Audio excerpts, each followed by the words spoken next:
Comencemos entonces este encuentro. Les doy nuevamente la bienvenida y muy buenas tardes a todas y todos. Estamos aquí, nos convoca una nueva entrega de la Ruta del Pensamiento de la Universidad Mayor. Hoy el conversatorio lleva por título Corrosión en ambientes extremos, un ejemplo de aplicación en plantas de concentración solar de potencia. A cargo de la exposición está Fabiola Pineda. Ella es doctora en Ciencias de la Ingeniería, mención Ciencia e Ingeniería de los Materiales e investigadora del Centro de Nanotecnología Aplicada de la Universidad Mayor. Si tienen alguna pregunta para nuestra expositora, pueden escribirla en la parte inferior de sus pantallas, en la sección de preguntas y respuestas o en el chat. Y al terminar su exposición, Fabiola Pineda va a responder todas sus consultas. Comencemos entonces con la exposición de Fabiola. Fabiola, adelante. Gracias por la presentación, Patricia. Voy a comenzar a compartir la presentación que tengo. También agradecer a todos los que están presentes, un día un poco más relajado, previa de feriado y más encima en julio, así que gracias por estar presentes. Bueno, primero que todo, como ya lo comentó Patricia, el título de la exposición es Corrosión en ambientes extremos, un ejemplo de aplicación en plantas de concentración solar de potencia. Y lo que ustedes están viendo, esta imagen que está un poco tenue, es una planta de concentración solar de potencia. Ahí es donde nos vamos a enfocar para reconocer dónde está el fenómeno de corrosión, cuáles son las variables que lo influyen y cómo podríamos quizás mitigarlo. Pero, para dar contexto, las plantas de concentración solar se utilizan o se construyen en lugares donde haya una gran cantidad de recurso solar disponible. Y eso lo reconocemos en esta gráfica con colores rojos, naranjos y rosados. Mientras más cálido sea el color, o sea, más rosado, mayor es la cantidad de sol que tenemos en esta ubicación. Y como ya se pueden dar cuenta, el único lugar rosado es el norte de Chile. Esta condición, sumada a que tenemos los cielos más despejados, nos permiten implementar varias tecnologías para hacer uso de la energía solar y convertirla en electricidad. Estas son los paneles fotovoltaicos y la planta de concentración solar que ya les comenté anteriormente. La imagen que siempre les estoy mostrando de la planta de concentración solar es de diseño torre central. Estas dos tecnologías tienen muchas similitudes, muchas ventajas y desventajas, pero si nosotros queremos elegir, vamos a utilizar paneles fotovoltaicos cuando queremos un uso más doméstico o quizá un uso a menor escala. Y cuando necesitamos un uso masivo a gran escala, vamos a optar por las plantas de concentración solar. ¿Okay? Acá hay una diferencia también súper importante, y es que las plantas de concentración solar permiten almacenar energía, lo que no hacen los paneles fotovoltaicos. Y esta ventaja nos hace que miremos con mucho interés este tipo de tecnología en meses de invierno, en las noches, por ejemplo, donde no tenemos sol, pero sí tenemos electricidad por este tipo de tecnología que se acopla en este caso. Bueno, una planta de concentración solar se compone de tres partes que son los colectores, que es donde nosotros vamos captando la energía del sol, el sistema de almacenamiento térmico, que tiene una torre, tuberías y estanques, y un sistema de backup, o donde ocurre la transformación de esta energía ahora química en electricidad. Me voy a quedar unos minutos en esta imagen porque acá es donde nosotros vamos a reconocer la mayor susceptibilidad a la corrosión de los materiales. ¿Por qué razón? El reactor que está en la punta de la torre tiene en su interior un compuesto químico que es sumamente agresivo para los materiales. Es una sal fundida, que no es otra cosa que la sal que nosotros tenemos en la cocina, pero que como es 100% iónica, va a atacar sí o sí a nuestros materiales. Y atacar significa que los va a ir degradando en el tiempo. Bueno, las tuberías por donde se mueve esta sal fundida hacia estos dos estanques también están construidas de un material metálico que ya les comento cuál es. Los estanques donde se almacenan por lo menos por 10 horas las sales para lograr este abastecimiento de electricidad en la noche y en el invierno, están construidos de acero inoxidable en el caso del tanque caliente y de acero al carbono en el caso del tanque frío. Para aclarar, el acero inoxidable es una aleación de hierro con carbono y cromo. El acero al carbono es una aleación principalmente de hierro con carbono, 10 veces más barata que el acero inoxidable. Un dato no menor para que nosotros seleccionemos y diseñemos distintos tipos de plantas como la que estamos viendo en esta imagen.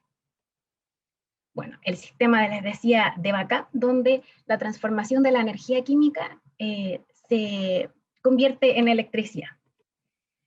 La primera planta termosolar o de concentración solar de potencia que está en construcción en Latinoamérica se llama Cerro Dominador, y a principios del mes de junio fue inaugurada esta planta. Es la primera en Chile y la primera en Latinoamérica. Están, podríamos decir, todos los ojos puestos en este proyecto, porque dependiendo de cómo avanza esto, es que van a ir inaugurándose otros a lo largo de nuestro país.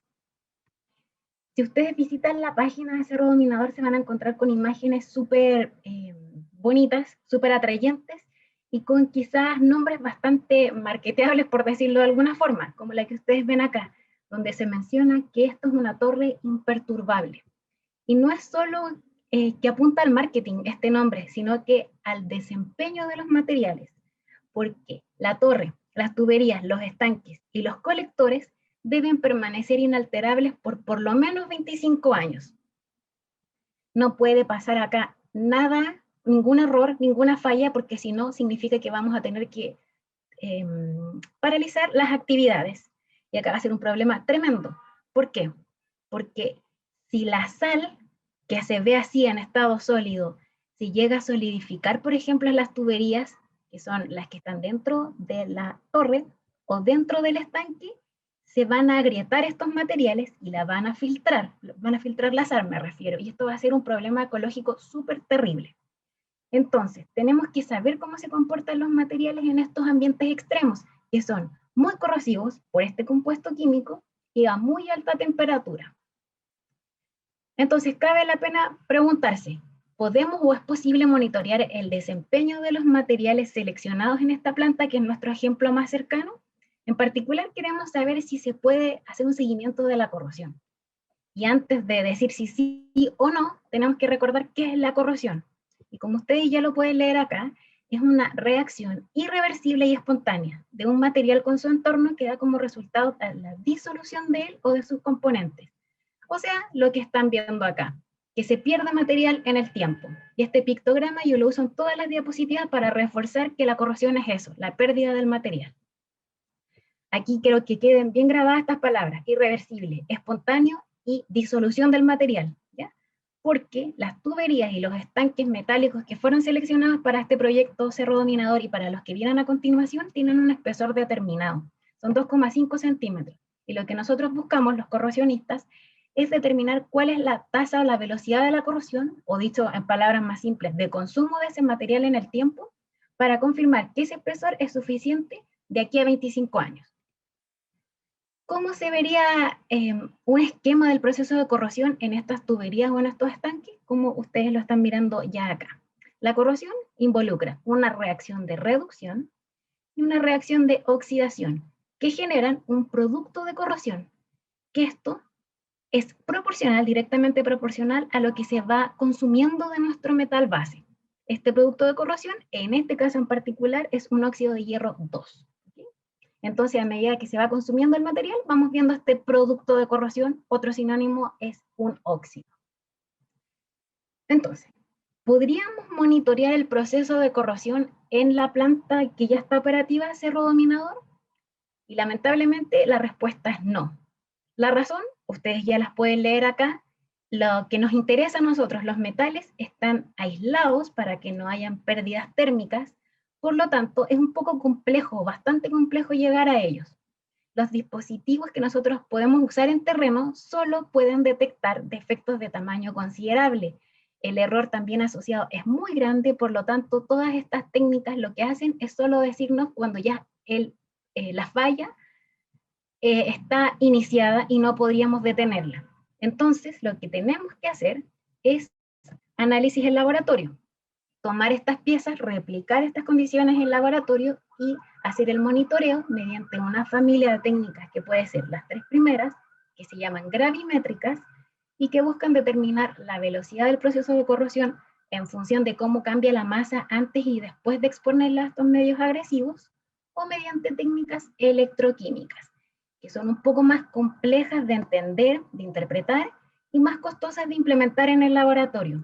Pero, como raya para la suma, es más conveniente usar estas técnicas electroquímicas porque nos dan mucha más información del proceso.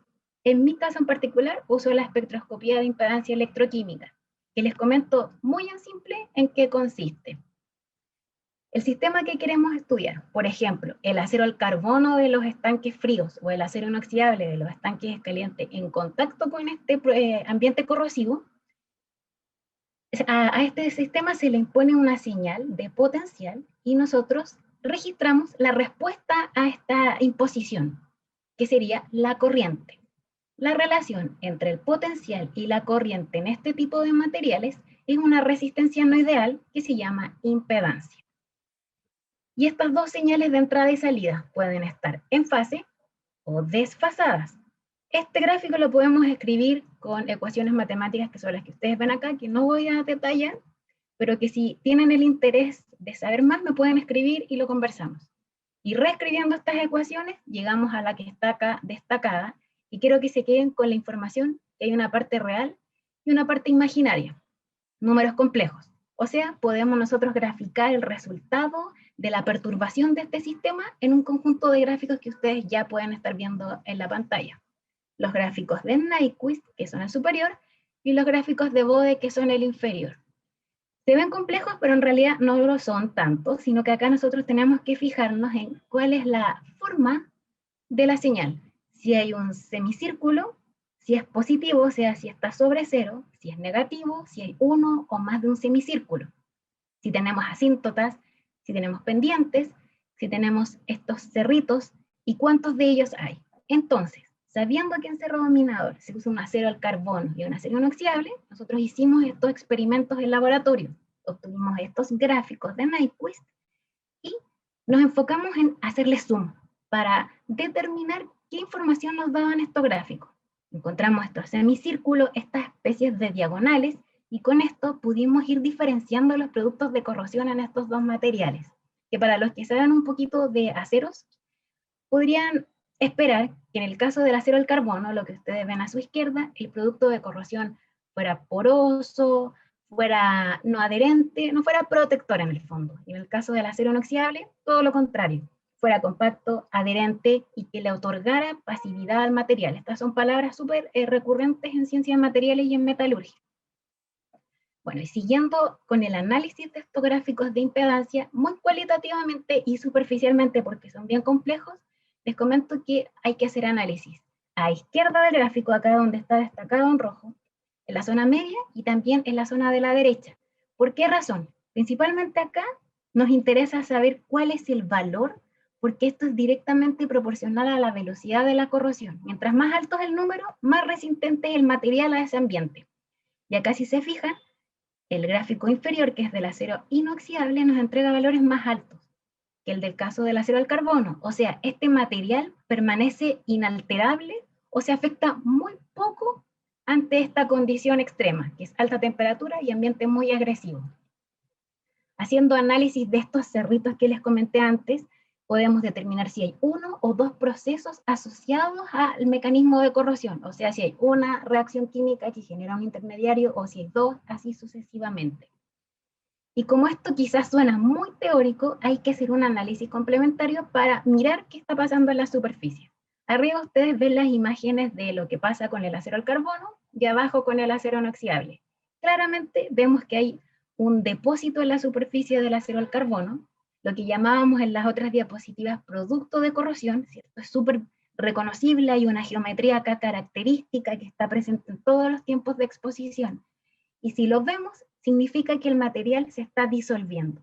En el caso del acero inoxidable, si ustedes se fijan, acá no reconocemos rosetas o glóbulos como en el caso del acero al carbono. Vemos una superficie lisa con defectos típicos del pulido, de la preparación de las muestras, quizás defectos metalúrgicos, pero nada más. O sea, la inspección visual está confirmando lo que nosotros determinamos a través de esta teoría de la impedancia, o de esta técnica, mejor dicho.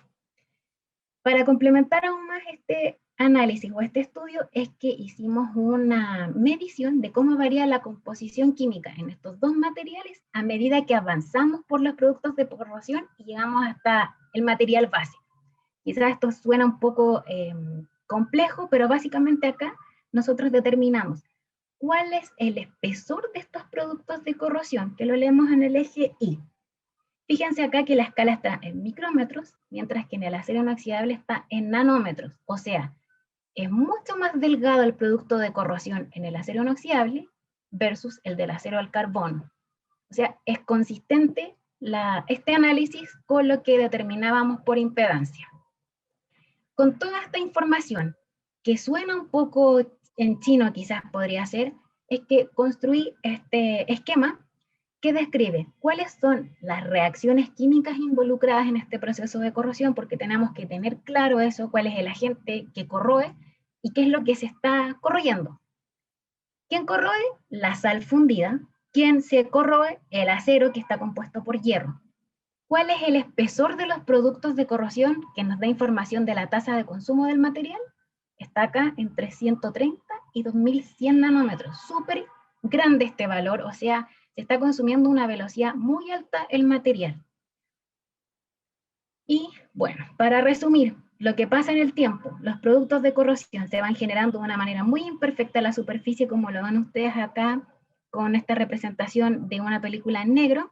Esta película aumenta su espesor considerablemente, se fractura en el tiempo, o sea, es algo inestable, es algo que se va formando, se va perdiendo y que permite que el proceso de corrosión siga constantemente.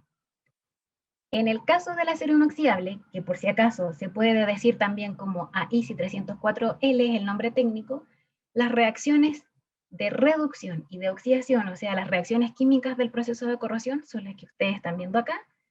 También tenemos lo que pasa con hierro y lo que pasa con cromo, que son los principales elementos aliantes, y ojo con los espesores, que son considerablemente menores, entre 76 y 200 nanómetros, ¿cierto? Que fue lo que miramos en las diapositivas anteriores.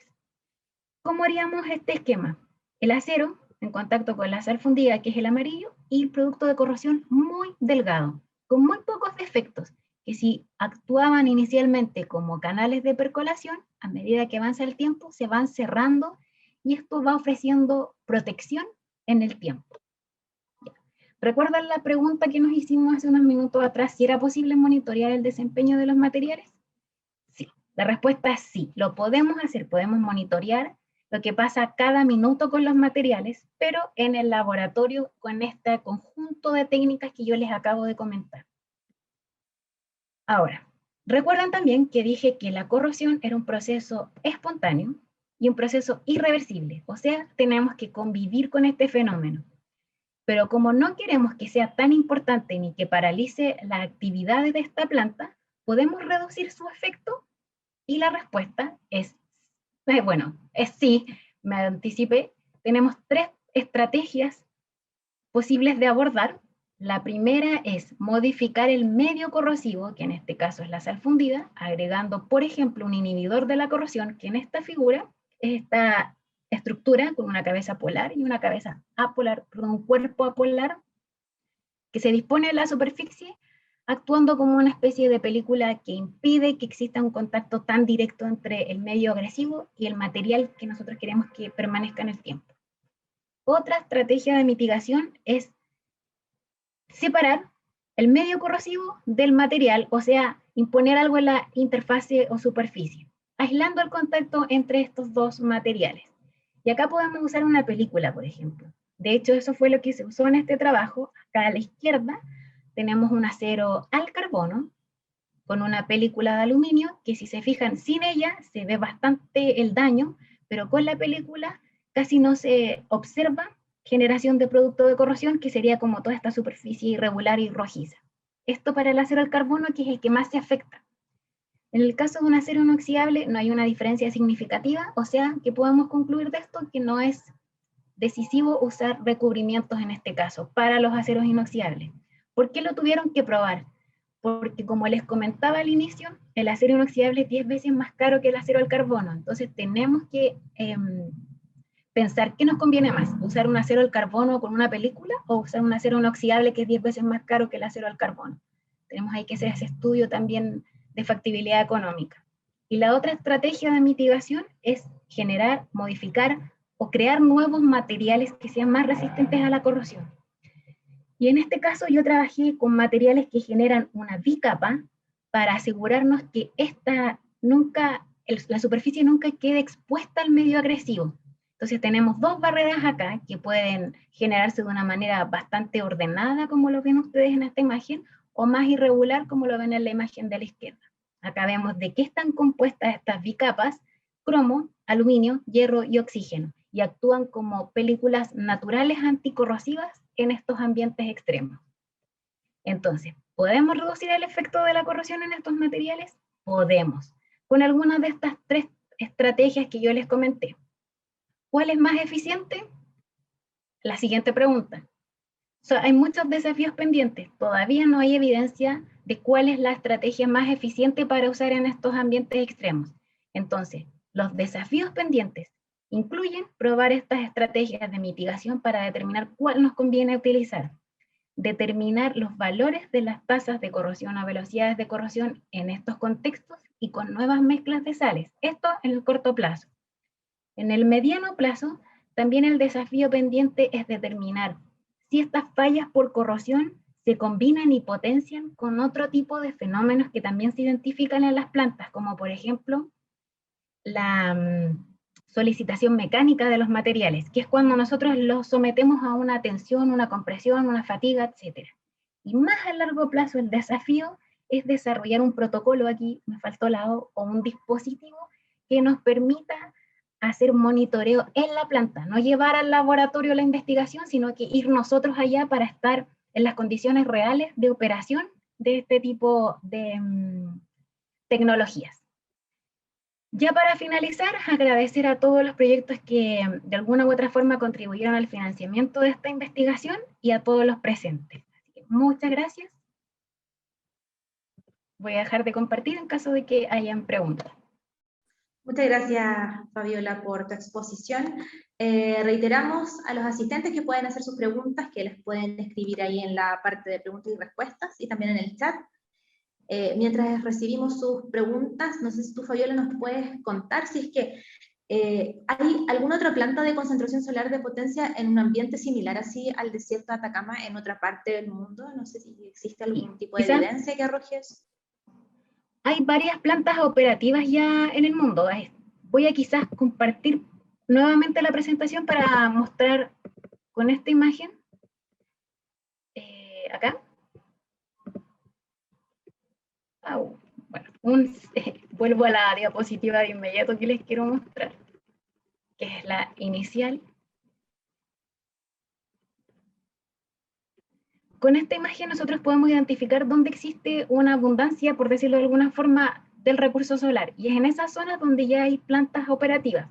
En Estados Unidos, donde también las condiciones son súper extremas, hay un desierto. En Australia, nuevamente desierto. En el norte de África, nuevamente desierto. Entonces hay condiciones similares, pero esas condiciones no son iguales a las que nosotros tenemos, porque tenemos, como yo lo decía, los cielos más despejados, entonces la radiación llega con más potencia, por decirlo de alguna forma. Y la radiación además, por eso es más intensa.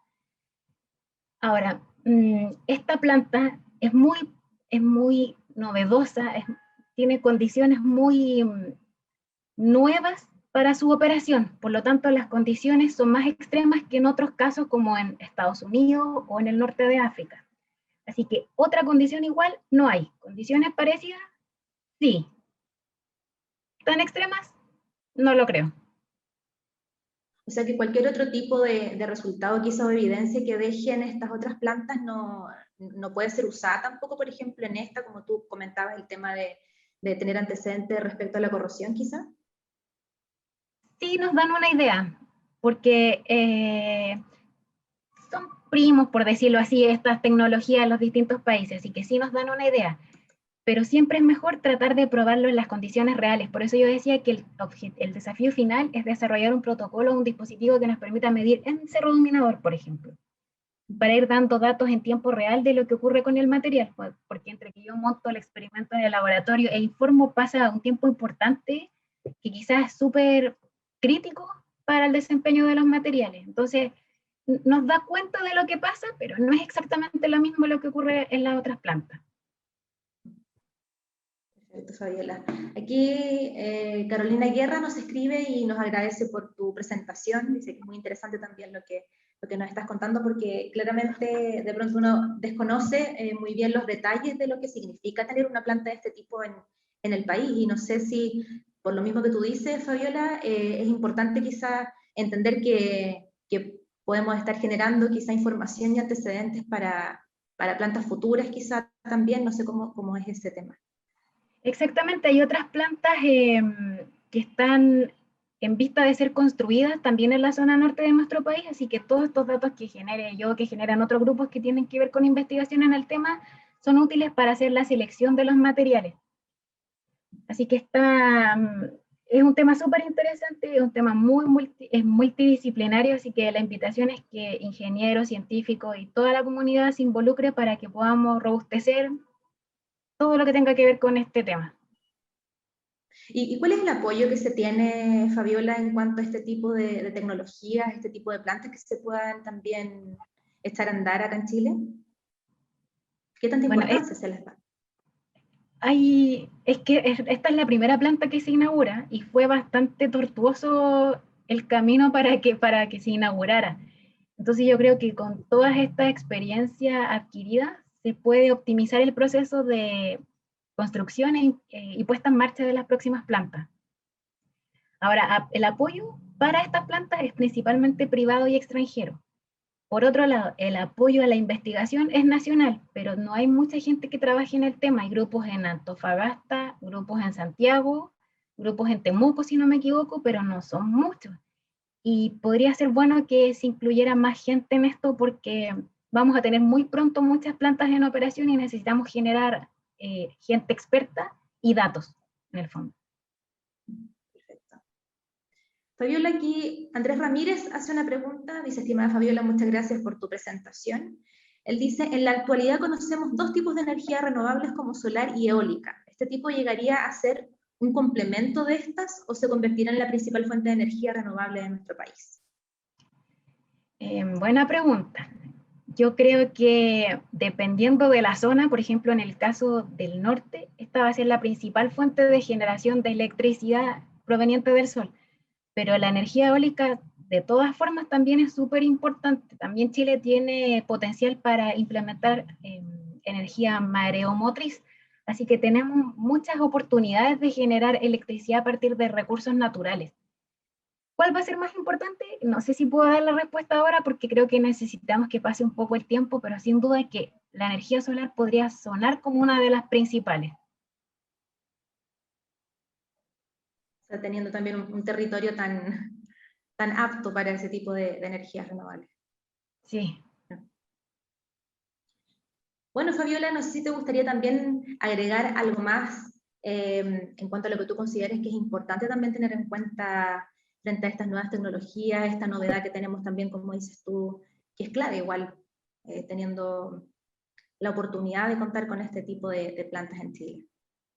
Y bueno, decirle a todos que se necesita generar capital humano avanzado, entonces todos aquellos que dentro de los presentes son estudiantes de pregrado o estudiantes de posgrado, que les interesa el tema, que se sumen a esta investigación, no digo solo conmigo, hay otros grupos también, dependiendo de dónde están geolocalizados, quizás hay que buscar qué grupo les conviene más, pero es un tema súper interesante, un tema que le interesa a cualquier gobierno de turno, que va a ser súper importante independiente de eso, entonces que tenemos que estar investigando lo que se va a convertir en algo importante en el corto plazo, y esto sin duda lo va a hacer, así que invitar a todos a participar, ingenieros, técnicos, científicos, toda la comunidad que se involucre, porque de alguna u otra forma vamos a estar relacionados en esto. Cuando, por ejemplo, nos llegue la cuenta de la luz, ahí nos vamos a acordar quizás. Exactamente. Fabiola, y ya que lo mencionas, ¿qué tan clave sería también contar con el apoyo de la academia? Digo, ¿cómo se han preparado, crees tú, también las universidades y la formación de estos profesionales que podrían contribuir también a este tipo de tecnologías?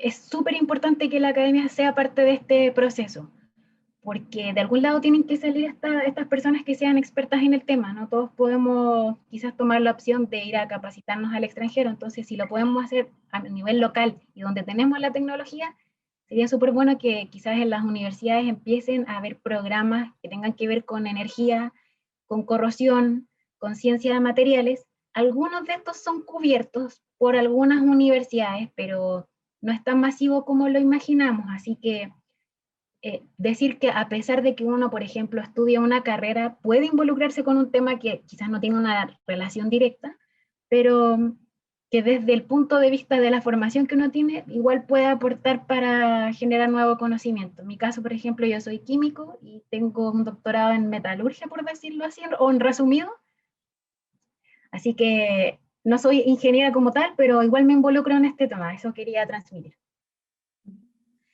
Aquí, Fabiola, Matías Castro manda sus saludos también y dice muy útil la presentación, con buen enfoque científico y pedagógico, así agradece también tu Gracias. charla. Y Fabiola, quería preguntarte finalmente, ¿dónde la gente quizá puede encontrar información? Porque de pronto se hace difícil encontrar información tan específica respecto al tema. No sé si tú ahí puedes también orientar a las personas que están escuchando. La primera planta, hasta que yo les comentaba que se inauguró a principios de junio, Cerro Dominador tiene una página web y tiene presencia en redes sociales, así que es súper fácil encontrar información. Y ellos tienen también varios informes que comparten con la comunidad, así que creo que ese es el primer paso, porque es como el primer filtro más superficial, por decirlo de alguna forma. Ahora, si quieren información más específica, se pueden buscar artículos científicos en bases de datos y contactar a los distintos investigadores que tienen que ver con estos temas. Así que quizás esa sería la ruta, como de lo general a lo específico. Bueno, Fabiola, muchas gracias. Como ya han dicho también varios de los asistentes, te agradecemos por esta conversación, por esta información que nos has entregado. Y bueno, a todas las personas que nos están escuchando, les quiero recordar que este video queda registrado en la cuenta de YouTube de Lo Mayor, que es La Mayor, y también en el repositorio del sitio webinars.mayor.cl, si quieren volver a verla y repasar todo lo que nos ha podido contar Fabiola. Así que muchas gracias, Fabiola, si te quieres despedir ahí también de la audiencia. Agradecer a todos los presentes y a la universidad también. Ya, pues Viola, un millón de gracias a ti, reitero, y por mi parte me despido de todos ustedes, que tengan una muy buena tarde. Gracias, chao.